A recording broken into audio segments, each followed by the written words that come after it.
What's up, everybody? This your boy Austin Jackson, aka Tremendo. I'm just here today to celebrate the 18th anniversary of Katrina. It's crazy.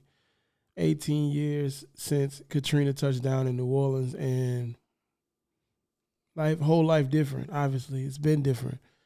I'm a little under the weather, as they call it, but I'm just here to explain my Katrina situation and my story. I never really shared my story with anybody or how I felt or what I went through during this moment, during this time, during this historic moment. And I just want to say thank you for your support. If you ever supported me in my creative life, I appreciate that. It's much respected. It's much appreciated. Um, so to get it started, you got to think.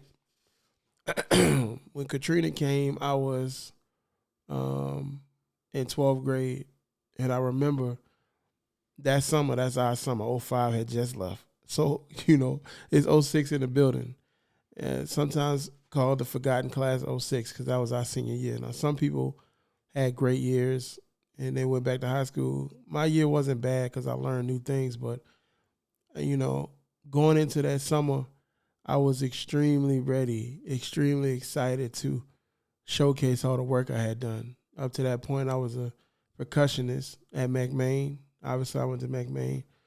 Love the school. My brother made it popular for me. He made it look cool. I wanted to go. I got there.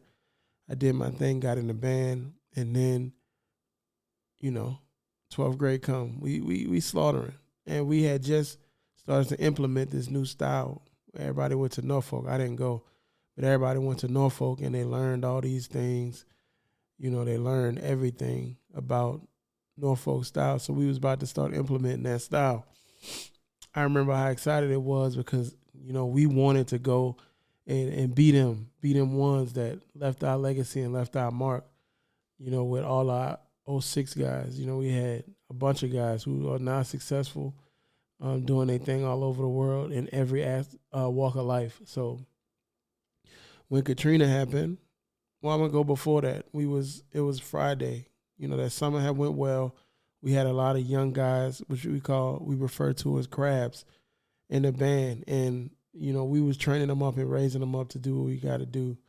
And I was real excited about where we was at as a drum section because we started to implement cadences that we made up. I felt like we was lacking an identity because we would use everybody else's cadence, and they're like, "Oh, y'all ain't playing it right." So I wanted my own style. I wanted my own identity, and when I became section leader, I lost a lot of talent, and I was kind of upset about that because I felt like we was gonna have the best T drum line. That was gonna be our strength. T drums and Z's. Z's are called cymbals. So we was gonna snare. We didn't have much talent, but we would have did some work in bass. So we had a solid drum section. You could go look at that UNO Lakefront Arena Battle of the Bands if you want to see what it looked like. But so we come into the summer, all the '06 seniors happy, they excited. We working hard, we going to our sectionals, we got our solos, we ready. And then I remember going to, we were going to a jamboree. I think we played Newman. And at the time, I hadn't really marched on snare yet because I don't know why. I don't know why I hadn't been on snare, but I think it was a bigger need for bass and stuff like that. So I marched on bass a lot, and I like bass. It was fun to do new things on that instrument, and we were shutting up people in the city. They knew who we was. They knew what time it was. All them boys, 35 boys, was supposed to have a coldest section. No. So anyway, we get to Katrina. Oh no, excuse me. We get to the jamboree. At the jamboree, everything gravy. Like it's crazy because going into the stadium, I remember vividly. I remember seeing all my classmates from '06 cheering me on. Like, oh my God, look, there they come. They didn't want, like, I could see how they was looking at me. They was proud of me. They was like, oh yeah, that's us. That's '06. We ready to, do what we got to do. So we had a great time. I had my solos ready. I did what I did. And I remember that Saturday, my friend at the time I was talking to, I believe, she was like, yo, my parents said they leaving. And I'm like, leaving for what? Where y'all going? We going to Atlanta. I was like, oh, all right. Like, oh, no, it's a hurricane coming. But most times, if you in New Orleans, a hurricane coming, at least in my era, it's just like, okay, hurricane coming. You have parties and stuff, like, or you have, you're celebrating the fact that, I don't even know, in New Orleans you celebrate everything. So we were celebrating it, like we was embracing it. Like, all right, we're gonna have a hurricane. So we're gonna have a hurricane. All right, big deal. It's a hurricane. We're gonna do what we do. Saturday come, she gone. She said she in Atlanta. And for all you iPhone users, this before iPhones. And so it wasn't like, yo, send me a picture. No, it's just like you call people. Yo, where you at? Or you text. You get the text and then you call them. It's like, yo, explain it to me. So we out. She go out to Atlanta. I stay in New Orleans. We in New Orleans, and I remember vividly waking up that next Sunday morning, and there was an eagle on the fence. When we came out the house, my dog was not barking. He wasn't barking. Now, usually he barking all day. Morning, hey, you walking past my house? I'm going to bark at you. Nothing. It was an eagle on the. I ain't never seen an eagle like that close. So I'm like, I called my stepdad. Yo, it's like no birds, nothing. It's 100% calm. Now, why is it calm? I don't know. Maybe, more people was out of town because people was in, people was on the road. Maybe it was less traffic. Sunday's quiet anyway. I just remember that Sunday, my stepdad was like, nah, man, we got to go. We got to go. I guess that was an indication to him like, oh, it's really coming. My dog was hiding. He was scared. So I guess he knew he could feel something coming. So we get in the truck. We pack up stuff. And mind you, that Saturday, I had went to Guitar Center to get a mixer. Bruh, I was trying to get this mixer for so long. I was trying to get this mixer. I saved up enough money through all the gigs I had. And I went and got it. And I remember I was playing on it. Like, oh, yeah, I finally got a mixer. I'm in the game. I know how to hook it up, blah, blah, blah. I could rap now. Because ain't nobody want to rap on my beats at the time. I was making beats, too. Nobody wasn't rapping on my beats. So, fine. All right, y'all ain't going to get on my beats. Cool. Bam. Hook the mix up. Playing with it. Happy Saturday. So that's 2 days. That's Friday. Hype. Killing. I'm about to slaughter the scene in New Orleans. I'm about to kill every drummer out here. Every drum. Whatever y'all want to get on. Whatever. Bam. Got my mixer. Making my beats. My dog stayed down the street. My brother, S80, stayed down the street. I don't even remember where they went. I don't even remember talking to him. I don't know what we said to each other. I just remember leaving that Sunday and we riding. And we was in the back of the truck and it was hot. And we was just like, bruh, it's 1 million people on the road, bruh. It's 1 million people. We ride in the back of this truck. We don't know where we going. We ended up going to Atlanta. And we stayed in, I believe we was in, I don't know if we was in Monroe, Georgia, I think.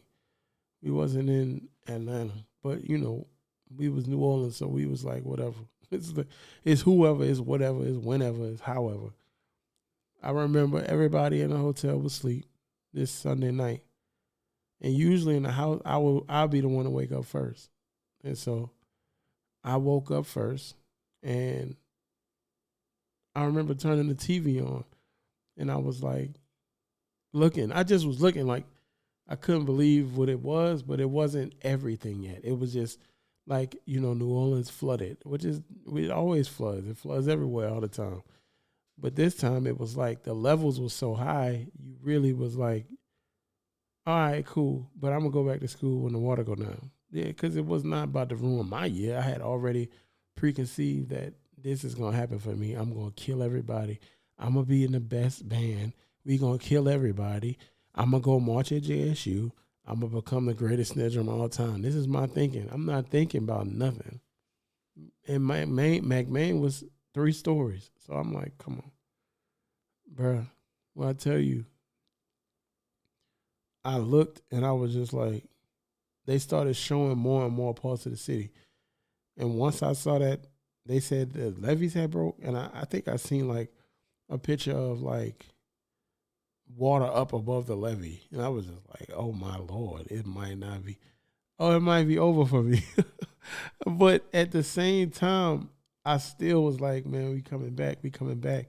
Until I started seeing the catastrophic situations that was going on, where all people were stuck in the city. You had people stuck in houses. That the 13 feet of water, people stuck in the attics, burning up, no help for days, and I'm just like, now it's becoming a day, it's becoming days, it's becoming, the water go down, it's just not going down because the pumps broke. It's nowhere for the water to go. We can't pump the water out of the city until they get this fixed, though. And then people telling you that they blew up the levees. I believe some of these things. I'm not going to get into all that, but the point of the matter is I learned very fast that I wasn't going back. And it was probably the worst feeling I've ever had in my life. And even to this day, I'm still not over it, part of it, because I'm not going to say I haven't moved on. I'm just going to say, I could get caught up in the beauty of where I'm from and why I love it, because it's such a different place. When I was there, I was hustling. I was selling frozen cups and chips. I went to Fannie. I was hustling at Fannie, so I had money, and I was cutting grass, so I had money that way, and I was playing with a band, so I was doing all those things. And today, I sat down to write about how I feel, and I'm writing. The feelings I could never even explain to you how I feel, because if you didn't live in New Orleans, you're not gonna understand what I mean. Like most of my dogs from Georgia, Chicago, Atlanta, when they go down, they're like, "Yo, I'm going down. Where to go eat at?" I'm gonna go tell them, put a list together, and then when they get there, they be like, "I understand what you mean now." You don't even have to explain what I mean when I say it. It's just a feeling you get. It's like a different type of place. How people are, how they treat you. And it's a gift and a curse. It's like you got wickedness everywhere. Everybody going for theirs, but at the same time, you got hustlers, you got hope. You got hungry people and full people. You got hot, cold. You standing at the top of at the top of the river. It's cool. You walk down in the city, it's hot. You like, damn. It's like a city of extreme. So I had kind of got used to living like that. Like extreme living, extreme stereotypes where you don't even notice things. You don't even notice it till you get out of New Orleans. And when I got out, I was shocked for years. Like still to this day, like I feel like sometimes I don't have a home. Like I don't have people that understand me, or like, you go and, you try to get along with them and you try to get with them, but it's like, it's certain things that's ingrained in you, like great food, like not over-seasoned food. I'm talking tasteful food, like stuffed bell peppers.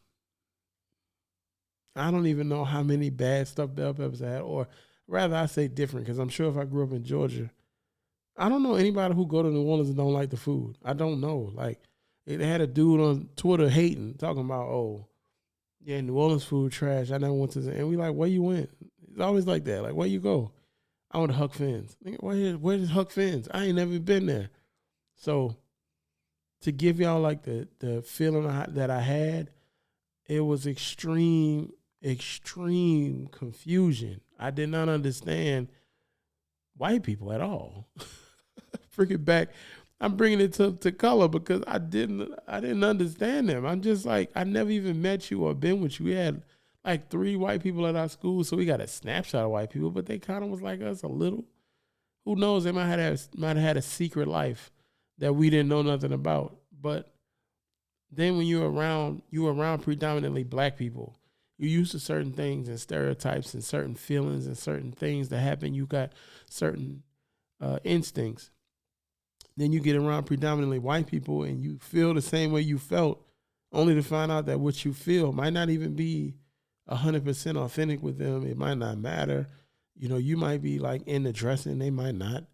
You might be in the going out every week, they might be in the going to bonfires. And so when I landed here and I had to accept the fate, first thing I did was I got in band because I'm like, all right, cool. I'm gonna get in band. You know, I'm gonna do what I know. Not the same. The competition level is not the same. I'm not, and yeah, the musicianship is better where I'm from. It was better at that time. You know, obviously the world is much better now, in my opinion, but I'm just saying. And this is for the cats on the East Coast who gonna be, man, Norfolk been, Morris Brown and Cat, y'all been cold. I'm not saying y'all not, Norfolk, all y'all. You know, I'm just saying when we was on the bus, I used to catch the bus to school with my boy Sterling. We would ride the bus. It was like people was everywhere with horns. Like, you know, he couldn't go nowhere. Wherever he went, they had somebody playing. Like, you know, he going to challenge or, you know, he getting off the bus. So I remember he set me up. They had a dude from 3-5. He was like, yo, my man Austin. He used to always put me in back. Like, yo, my man Austin, da-da-da. So it's like everywhere you go, you get used to competing like that. It's that competition that I thrive on, bro. Like, I could not find it. Everything here was about competition events. It wasn't like you had to watch where you was going because not only will you get smoked, they'll beat you up. Like, you know, like my brother was cutting, we was cutting hair. And I tried to mention this to the dude, but he didn't really remember. I was probably in 10th grade, 9th grade, 10th grade. I'm on the table, you know, doing my thing all day, beating on everything. And the dude stuck his head out the door. My brother was cutting him. And he like, oh, you play snare? Let me see them things. Man, that boy came and he cooked me like curry, boy. He cooked me like some damn jambalaya. That boy, flaming everything, dog. That was the first time I got smoked for real. Like, I got smoked before. But that was the first time I got blended. I mean, he knew what. Now, I'm not saying I couldn't play what he played because I could play anything. He just knew more than me. So in that presentation, his name was Abdul. I'll never forget him. He was like that. And I seen him recently in some forum where all these old school New Orleans drummers at. McMain don't get no respect in there. But to explain to you how it go, just that. I'm at my house. The dude come embarrass me at my house. He go to Abe. Won't even respect Abe. Now I'm like, it ain't even about respect no more. It's just like, oh, they got somebody that's like that over there. I ran with a dude from Clark. No. I ran with a dude from Carr. These supposed to be their section leaders. No. Only people I ain't catch up to was them 35 boys. I ain't catch them. Other than that, I ain't really see nobody else that was really going to touch me. And what I'm saying is that's the attitude I had. I was thriving off that competition. Like, it's a battle every week. I took it 100% serious. And when I got out here, it was not like that. It wasn't dying. You wasn't dying over it. You wasn't like going crazy over it where y'all might fight. You might, you know, they coming for you. They going to take your sticks, break your horn. Like, it's that. That's what I was lacking. And when I went to this school, you know, not only was they kind of disrespectful, you know, not thinking I could read music or walking me along. I didn't know how to communicate with them to tell them that y'all need to chill, because everything was like 100 miles an hour or not. It wasn't like, yo, why y'all acting like this? So when I got in a band, I went to the school called Evans. I liked the school because it had a lot of facilities my school didn't have, but I still was like, I couldn't find my way with people. Like I couldn't like latch on because I was so used to what I was used to. Like I couldn't adapt in time. And so my last 2 years, because I had to stay an extra year, it's a transcript situation, or I didn't have enough credits. I had to stay an extra year. I couldn't get in with it. I loved it though, because it was a whole different style of school, but I just couldn't get with it. Like it wasn't enough competition. I didn't really trust the dudes there because I just was like, they seemed soft to me. Like, granted, they wasn't, because you can't put it on people from a different place that, oh, you're from the hardest place. It wasn't that. I was just used to that camaraderie and that brotherhood, and I didn't get it from them. And so when I went there, I just couldn't get with it. So I didn't have a good time. And as soon as I graduated from school, now granted, the females, yeah, you could get the females because you from a different place. They think you harder than all the dudes here. They want something new. So I ain't had no problems with them, but I didn't really have a group, so to speak. So once I graduated school, I chose not to walk across no stage. I decided to go straight back to New Orleans. And when I went back to New Orleans, it just wasn't the same. It wasn't. I had fun, and it was cool being back in that environment, but it was almost like I had already grown past that environment, and I was only out for 2 years. I was already gone. It wasn't much opportunity there because they were still rebuilding. So it was more opportunity in Augusta and Atlanta and all these places for me than in New Orleans at the time. And I struggled for so long, and I still do. I still struggle with those feelings of understanding, from other people. Like, I'm used to outside culture. Like, y'all don't, or I'm going too hard. It's a part. Austin, it's just a party. I'm like, well, yeah, but the parties where we from, we'd have a band, and the band gonna come down, right? Right? He gonna come down, right? Oh, the band not gonna come down? It's no band. Oh, all right, cool. I thought it was going to be a second line. I thought, it was going to be a thing. We was going to have a lot of food, dancing, a DJ. This is what I was used to. And it was very hard for me. And I'm going to blame my mother because I rode the RTA. And that gave me a sense of freedom. When you 15, 16, you ride after school. So before school, you just trying to get to school. But after school, you up. You hype, you with your friends. So you everywhere. We was everywhere. We was Canal Street. We was on Claiborne. We was in the East. I mean, I'm from the East, but we was in Gentilly. It was either by my friend house, I was by my dog. Sterling house, my boy Keith house, S80 house. We was at Ray house. We was all kinds of places. This is another thing that they didn't have to me. It wasn't a sense of freedom because they didn't have things to do, in my opinion. It wasn't DJs or brass band parties or kickbacks. Like, it was just I couldn't adapt to it. And I would say the biggest thing for me too was the sports teams. I love sports to death. I'm a Saints fan, tried and true. LSU, Hornets. I'm not a Hawks fan. I do not like the Falcons. I don't necessarily hate the Falcons. I just don't understand the Falcons. I just don't get the things they do. So for me, it was confusing in that sense. I didn't have anywhere to go. I didn't have anybody to latch on to. So Katrina was a tough time for me.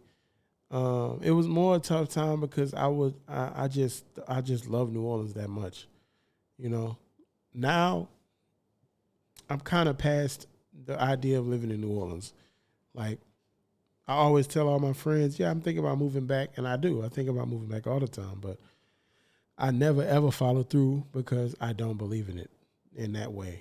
I believe in going visit it, but it's a fractured relationship for me, and I don't think I'll ever get it back.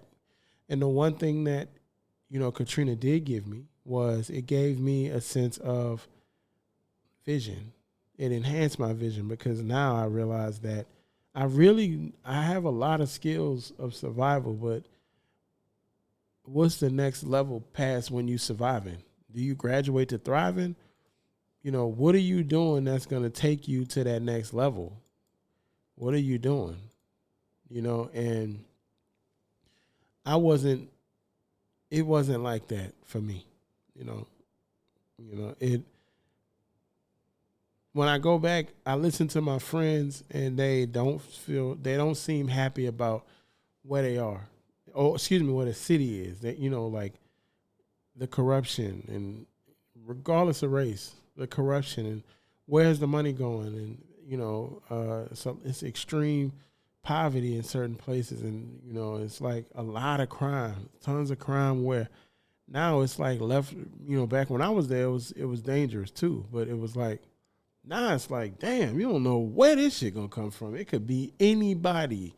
And I don't ever remember females getting shot up like this.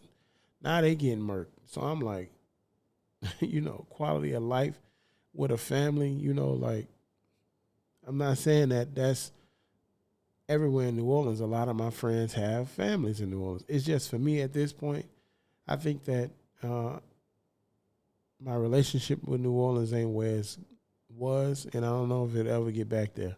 I love it to death, and I really, really appreciate everybody that was in my life during those times. But I just feel like it's just different now, and I advise everybody, if they're not over Katrina, take your time, because it takes time. Everybody's time is different. Anybody in New Orleans who was here got so much pride.